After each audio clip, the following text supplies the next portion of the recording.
그러면 첫 번째로서 당사자 정책 발표죠. 치료 환경에 대한 대개혁 필요성이라는 주제로 이한결 한국정신장애인연합회 전략기획본부장의 발표가 있겠습니다. 앞으로 모시겠습니다. 네, 안녕하세요. 한국정신장애인연합회 이한결입니다. 네, 저는 그 치료 환경에 대한 부분을 좀 이야기 드리려고 하는데요. 저희가 지하에 오래 있다 보니까 점점 머리가 아파오는 것 같아요. 그래서 빨리 그 발표를 마치고 좀 바깥 공기를 쐴 수 있는 쉬는 시간을 좀 주시면 좋을 것 같아요. 여기 너무 지하에만 있으니까. 그리고 내년에 이제 진행되게 될 제5회 우리 대회에서는 좀 그 서울 광장이라던가 이런 좀 확 트인 곳에서 더 많은 분들 모시고 이야기를 나누면 좋을 것 같습니다. 그리고 제 뒤에 경기도 절차보조 사업단 발표도 있기 때문에 제가 좀 빨리빨리 넘기도록 하겠습니다. 일단은 이번 환경에 대해서 다들 아시는 분들은 아실 거예요. 여기 당사자분들 많이 계시고 실제 가족분들도 많이 참여해 주셨는데, 일단은 병원에 들어가면 저희가 폐쇄적인 입원 환경에 놓이게 됩니다. 지금 한국의 정신병원의 79.5%가 폐쇄 병상으로 운영이 됩니다. 그 이유는 폐쇄 병상에 돈을 더 줍니다. 그 다음에 격리실을 이용할 경우에 돈을 더 줍니다. 건강보험 수가에 적용이 되기 때문에 더 많은 그 자본적 이익을 취득할 수 있는데, 그렇기 때문에 굉장히 폐쇄적이고 통제적인 환경으로 운영이 됩니다. 그리고 일상적으로 격리 강박이 이루어지고 통신의 제한이나 거주 이전 제한, 강제적인 치료, 발달권의 제한 등이 이루어집니다.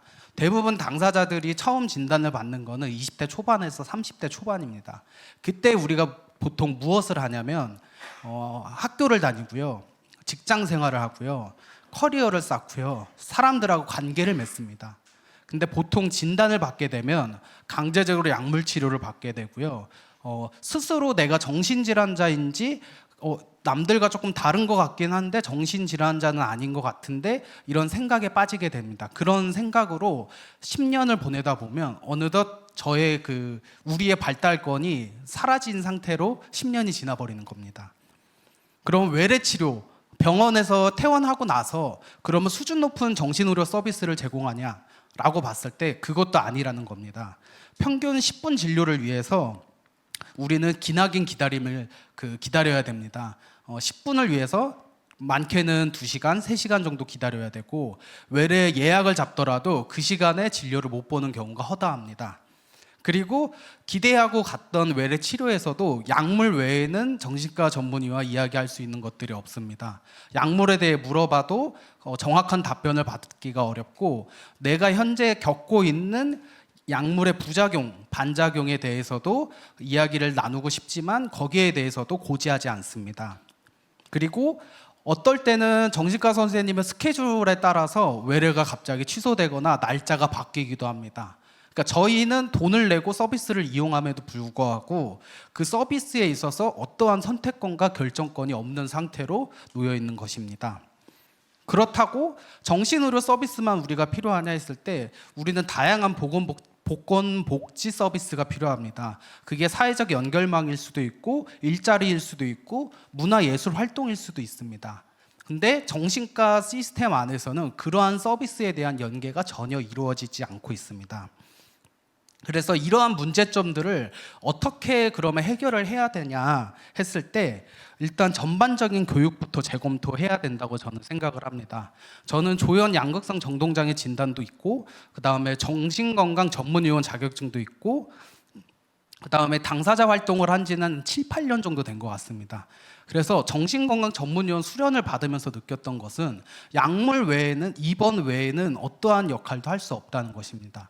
근데 우리가 5시부터 진행되는 오연성 교수님을 초청해서 미국의 시스템을 배울 때 아마 그때 소개되겠지만 다른 선진국들은 서비스가 다릅니다.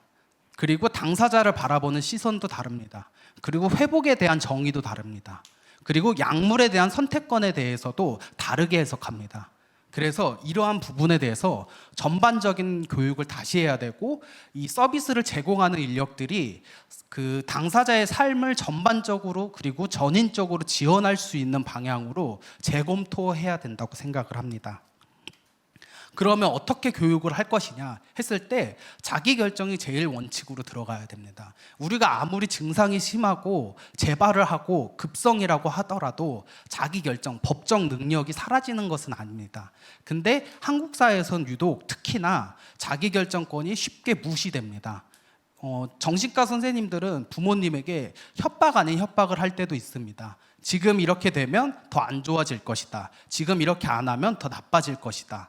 근데 우리가 들을 수 있는 정보는 굉장히 제한적이기 때문에 이러한 정보에 휘둘려서 자기결정권이 쉽게 제한됩니다. 그래서 우리가 지금 현재 정신건강 시스템 안에서 어떠한 서비스를 받든 우리가 스스로 선택한 서비스는 없습니다. 그게 정신과 외래가 됐든 입원이 됐든 혹은 사회복지 서비스가 됐든 말입니다. 그래서 정보를 제공할 때는 당사자가 이해할 수 있는 형태로 반복적으로 혹은 이해하기 쉬운 용어로 전달을 받아야 됨에도 불구하고 저희랑 소통하지 않습니다. 보통 당사자가 설명을 요구하면 부모님, 보호자 혹은 돈을 내는 사람한테 설명을 해줍니다. 분명히 우리한테도 설명을 들을 권리가 있음에도 불구하고 자기결정권 자체가 존중받지 못하고 있기 때문에 철저하게 배제당합니다. 두 번째는 회복지향적으로 서비스를 제공해야 됩니다. 이를 위해서 회복에 대해서 교육을 전반적으로 다시 해야 되는데 회복이라는 것이 당사자만 해야 되는 것이 아닙니다. 저는 늘 이런 외부 자리에서 말씀을 드리는데 회복이라는 것을 어느 순간부터 당사자한테 강요하듯이 이야기합니다. 회복해야지. 이런 활동을 해야 회복할 수 있어. 근데 제가 볼 때는 가족도 회복이 필요하고요. 사회도 회복이 필요하고요. 정신건강 시스템도 회복이 필요합니다. 당사자도 스스로 삶의 통제권을 잃어버리기 시작하고요. 그 옆에 있던 가족들도 불안과 우울과 언제 바뀔지 모르는 당사자를 지켜보면서 삶의 통제권을 잃어갑니다. 그러니까 가족도 회복이 필요하고 그리고 이 전반적인 걸 지원할 수 있는 시스템에서도 회복이 필요하다는 것이죠. 그리고 제 세 번째 원칙이 지역사회 중심으로 바뀌어야 된다는 것입니다. 지금 대부분은 정신병원 중심으로 정신의료 중심으로 서비스가 제공되고 있는데 지역에서 서비스를 하면 훨씬 더 효과적입니다. 지금 많은 분들이 아마 제가 지금 시간 관계에서 물어볼 수는 없지만 병원에 있는 게 좋으세요? 여기 지금 이 답답한 지하이지만 여기 있는 게 좋으세요? 라고 물었을 때 대부분 차라리 이 지하가 낫다고 대답을 하실 겁니다. 왜냐하면 답답하더라도 내가 자유롭게 이동할 수 있고 좀 답답하다 싶으면 공기도 쐴 수 있으니까. 근데 지금 서비스는 대부분 지역사회 중심으로 이루어지는 게 아니라 병원 중심, 정신과 전문의 중심, 정신의료 중심, 약물 중심으로 이루어지고 있습니다. 일부에서도 장창현 선생님이나 유기훈 선생님이 말씀해 주신 것처럼 약물의 한계가 명확합니다. 약을 잘 먹는다고 해서 일자리가 생기는 것이 아니고요. 관계가 갑자기 좋아지는 것이 아닙니다. 우리에게 필요한 또 다른 서비스가 필요하거나 또 다른 무언가가 필요한데 지금 정신건강 생태계는 약물, 관리, 통제만 강조하고 있습니다. 최근에 발생한 우리 서현역 사건, 일련의 범행 동기가 뚜렷하지 않은 사건들만 보아도 정부의 대책은 총기를 지급한다거나 아니면 더 빨리 조기 발견해서 약물 치료를 한다거나 이런 접근을 합니다. 근데 과연 이게 효과적일까요? 직접 약을 드셔보시고 지역사회랑 병원을 경험해 보신 분들은 아실 겁니다. 그러면 약물의 한계성을 실제 종단적으로 연구한, 장기적으로 연구한 결과가 있습니다. 실제로 재발률이라고 하는 재발을 가장 두려워하고 가족은 재발을 두려워하고 당사자는 강제 입원 당하는 걸 두려워하는데 재발률로 봤을 때 7년 동안 추적한 결과 큰 차이가 없습니다.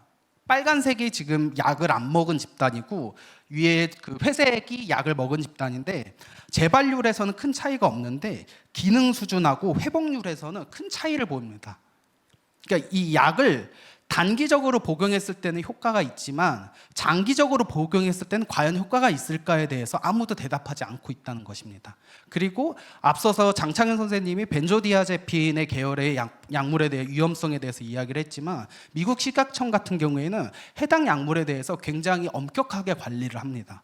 근데 우리 약 먹는 거 한번 곰곰이 생각해 보시면 내가 10년 전에 먹었던 약하고 지금 먹는 약하고 10년 후에 먹는 약하고 달라지는 게 거의 없습니다. 근데 이상한 거는 내 몸은 노화되고 내 몸에서 분비되는 신경 전달 물질은 분명 다르게 나올 텐데 약은 늘 똑같습니다. 근데 이러한 의심에 대해서 정신과 전문의 선생님은 그런 질문을 하지 않는 게 좋다. 그냥 약을 꾸준히 잘 먹고 관리를 해야 된다. 이렇게만 답을 하십니다. 그래서 정신의료기관을 실태조사해야 됩니다. 정신의료기관 내에 있는 인권침해 관련해서 조사할 수 있도록 법적 근거를 마련을 해야 됩니다. 실제로 정신요양시설은 시민단체가 요청하면 개방을 하도록 되어 있습니다. 근데 정신의료기관도 그렇게 개방할 수 있도록 해야 됩니다. 제가 알고 있는 모 병원들만 해도 50명이 같은 그 층에 있는데 샤워기가 2대밖에 없습니다. 더 지방으로 가면 더 열악합니다. 근데 이런 정신의료기관에 대해서는 누구도 범접할 수 없습니다. 예전에 최초로 한번 들어갔던 게 국회의원이 문을 열으려고 해서 그때 딱 한번 들어간 거 말고는 정신의료기관이 개방된 적이 거의 없습니다. 그리고 정신의료기관 평가 지표를 인권 중심으로 바꿔야 됩니다. 지금 있는 의료기관 평가 기준도 굉장히 하향 평준화되어 있어서 점점 점수가 떨어지고 있습니다. 최근에 국정감사 때도 나타났듯이 40%로 떨어졌습니다. 근데 이 정신의료 평가 수준이 떨어져도 제재할 수 있는 방안이 없습니다. 그렇기 때문에 이거를 법적으로 좀 개혁할 필요성이 있고, 비약물 중심의 서비스를 제공할 필요성도 우리가 고려를 이제는 해야 됩니다. 외국 같은 경우에 약물 중단 가이드라인이라고 있습니다. 그래서 약물을 점진적으로 줄여나갈 수 있도록 가이드를 합니다. 여기엔 정신과 의사도 있고요, 사회복지사도 있고요, 간호사도 있고요. 같은 팀으로 움직이면서 정신과 약물을 단계적으로 줄여나갈 수 있도록 지원을 합니다. 그리고 어떤 국가에서는 정신과 치료 자체를 최후의 수단으로 사용을 하기도 합니다. 그러니까 정신의료 서비스 생물학적인 그런 접근이 아니라 상담이나 아니면 관계적 측면을 먼저 접근을 하고 이 사람의 욕구와 선호와 의지에 따른 서비스를 제공한 다음에 그 최후의 수단으로 약물이나 정신과 진료를 선택하게끔 한다는 거죠. 시간 관계상. 그래서 전반적으로 의료질도 개선해야 되고, 의료 수가를 당사자가 직접 통제해야 되고, 자기결정권을 모든 서비스 영역에서 보장할 수 있도록 목소리를 내야 되고, 약물에 대한 재검토를 해야 됩니다. 클로자핀 드시는 분들도 많은데 클로자핀도 굉장히 위험한 약물입니다. 그래서 심지어는 제약회사에서 검사를 하러 나옵니다. 병원에. 그 일정 기간 클로자핀을 복용시키는 것에 대해서 우려스러운 점이 있기 때문에. 그래서 뒤에 이야기들은 아마 경기도 절차보조 사업단에서 직접 병원을 방문을 하시니까 더 생생한 이야기들을 좀 전달해 주실 것 같습니다. 감사합니다.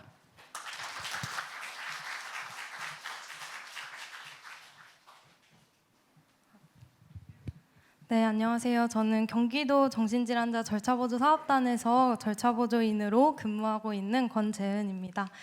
네, 오늘 이렇게 많은 분들이 오신 자리에서 제가 이야기를 하게 될 거라고는 상상을 못했는데 이렇게 좋은 자리 불러주셔서 너무 감사드리고요. 절차보조 사업단에서 지금 근무한 지는 6개월 정도 됐고, 그 전에는 송파 정신장애 동료지원센터에서 3년 정도 근무를 했었습니다. 이제 그때 많은 지역에 계신 당사자분들의 이야기를 들었을 때 병원 환경에 대해서 많이들 불편해 하시는 경우가 많았습니다. 그래서 도대체 병원이 어떻길래 이분들이 이렇게까지 화가 나셨을까 늘 궁금했는데, 절차보조 서비스 제공하면서 여러 병원 다녀보니 화가 날만 하다는 생각이 많이 들더라고요. 그래서 치료 환경의 변화가 좀 절실하다는 생각을 요즘 하면서 서비스를 많이 제공하고 있습니다. 타이틀을 뭘로 달까 하다가 관심 없는 치료진 남겨진 당사자라는 제목을 선택을 했는데요. 모든 치료진 분들이 관심이 없으시진 않겠지만, 제가 가본 대다수의 병원은 병원에 계신 당사자분들 한 명 한 명에게 그다지 큰 관심이 없다라는 느낌을 저는 많이 받았습니다. 우리가 병원에 입원해서 치료를 할 때 내가 외래를 다니는 것보다 집중적으로 나에게 관심을 가져주기를 바라는데, 현실은 그렇지 않기 때문에 많이 속상한 상황입니다. 그래서 개별성, 고유성, 인간 존엄성을 존중받는 인간 중심의 치료 환경 변화를 여기 계신 당사자분들도 모두 같이 요구를 하셨으면 하는 바람이 있습니다. 2015년에 국가인권위원회에서 정신병원 격리강박 실태조사를 한 자료를 확인을 했는데요. 이게 이제 10년 전 자료인데 이때 이야기해 주셨던 거랑 지금 제가 당사자분들 만나면서 듣는 이야기가 그닥 다르지 않습니다. 여전히 안정실을 많이들 가시고요. 내가 그 다른 당사자분과 조금 관계에 있어서 트러블이 있다라고 해도 안정실을 보내기도 하고 약에 대해서 여전히 자세히 설명을 해주시지 않기도 합니다. 일단 주치의 선생님과 오래 대화를 하는 것 자체가 굉장히 어려운 일이라고들 얘기를 하십니다. 여기 실태조사에 보면 한 사립병원 환자분들은 환자에게 관심 좀 가져주고 왜 싸웠냐고 물어봐주고 같이 의논해주고 이런 거를 바라시는데 치료 환경은 그렇지 않은 것 같습니다. 저는 이한결 선생님이 앞서서 되게 큰 범위의 이야기를 다뤄주셨는데 저는 조금 자잘자잘한 얘기가 될 것 같습니다. 제가 폐쇄병동에 홍보를 나갈 때가 있는데요. 그때 곁눈질로 이제 살짝 보면은 여전히 병실 환경은 많이 열악합니다. 여전히 10인실이 있고요. 그 10인실도 침대가 있는 게 있고 없는 게 있습니다. 그리고 여전히 병원들이 침대를 사용하지 않고 매트나 토퍼를 사용하는 곳들이 있습니다. 우리가 내가 안정이 되려고 조금 쉼을 가지려고 병원에 가서 입원을 하는데 너무나도 답답한 환경입니다. 운이 좋게도 산책할 수 있는 시간이 있거나 공간이 있는 병원이면 괜찮지만 그렇지 않은 경우에는 답답한 병원에서 이제 나의 사생활이 보장되지 않는 환경에서 최소 한 달 길게는 몇 년씩 입원하는 분들이 참 많습니다. 그래서 아까 이한견 선생님이 말씀하셨던 것처럼 정신의료기관 병동 환경 최저기준 마련과 제도화가 필요한 실정이고요. 공중전화 또한 2개밖에 없습니다. 제가 갔던 병원은 일단 그렇고요. 이제 홍보를 하러 들어갔는데 그 공중전화 앞에 사람들이 길게 줄을 서 있습니다.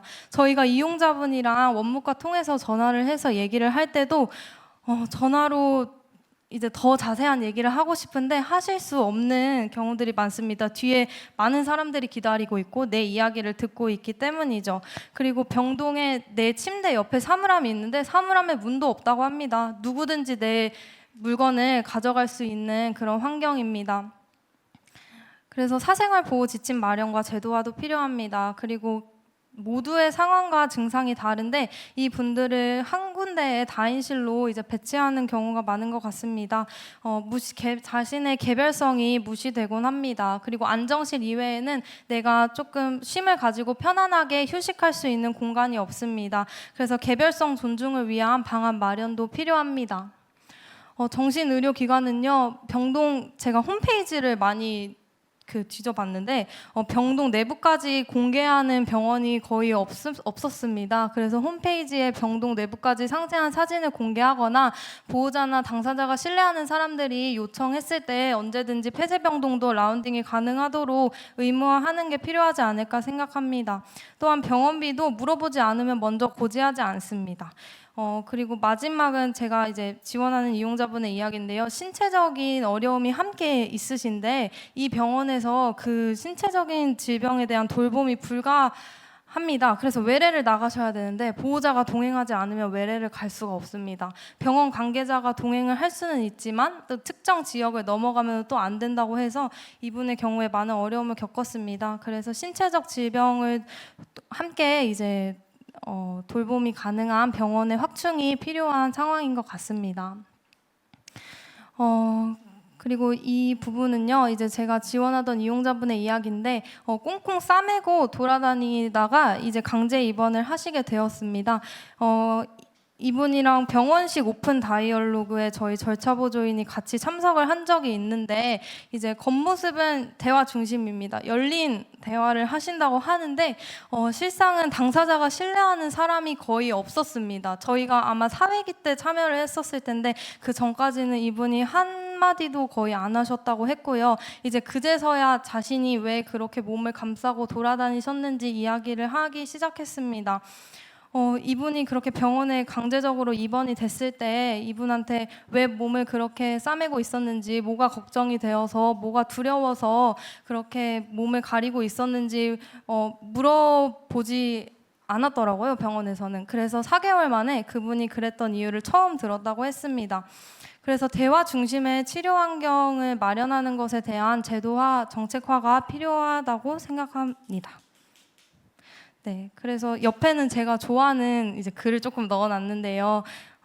좋은 정신의료가 할 일은 편하게 그어놓은 DSM-5로 개인의 복잡성과 개별성을 단순하게 진단하는 것을 넘어서 사람의 다양한 면을 봐야 된다고 생각합니다. 그래서 정신의료 치료 환경은요, 삶의 모든 측면을 고려하는 시스템으로의 전환이 필요하지 않을까 싶습니다. 당사자가 치료 환경까지 오게 된 삶의 과정에 대해서 치료진 분들이 많은 관심을 가져주시고 개인을 둘러싼 환경과 체계 속의 중요한 인생 사건이나 삶의 고난을 탐색하고 지지하는 과정이 필요합니다. 그리고 증상 소거에만 맞추어진 전통적 접근으로 이제 병원 입원부터 퇴원까지로 끝나는 것이 아니라 삶의 과정, 전 과정을 지원할 수 있는 정책의 마련이 필요합니다. 요즘 병원에서 많이들 걸어놓으시더라고요. 의료기관 평가 인증원 1위 했다고. 그래서 의료기관 평가 인증원에서 좀 국제 기준에 부합하는 정신의료기관 평가 기준이나 표준 지침을 개정하고 적용하는 것도 필요하지 않을까 생각합니다.